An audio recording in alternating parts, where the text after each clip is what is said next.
Gianni Bravo, iscritto nel Famedio di Udine, presso il cimitero monumentale di San Vito, c'è stata la cerimonia ufficiale di iscrizione dell'ex presidente della Camera di Commercio tra i benemeriti della città.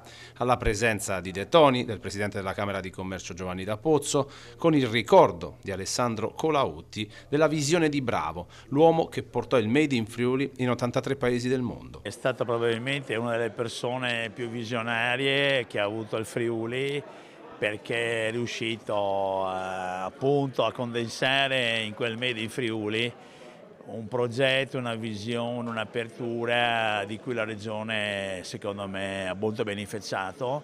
È stata una persona che è stato segretario di un partito, il Partito Socialista, nei periodi in cui Craxi era al governo, quindi in una stagione molto intensa di cambiamenti. Un omaggio doveroso per un uomo che viene ricordato per aver modernizzato l'economia friulana e aver anche trasformato un'identità locale in un marchio di eccellenza internazionale. Lui ha aperto la Camera di Commercio all'estero, poi ha lavorato molto con i Forage Fourlens e quindi li ha valorizzati facendoli diventare non soltanto memoria ma anche attività produttive. Presenti alla cerimonia anche i figli Graziella e Pietro, visibilmente commossi dalla giornata piovosa, ma che ha portato tanta gioia nel loro cuore.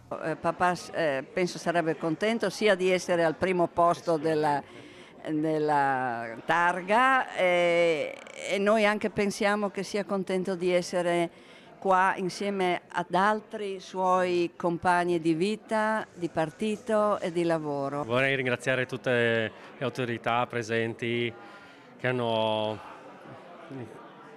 accettato la nostra richiesta, insomma, di vedere il nostro caro papà ricordato qua per sempre, insomma.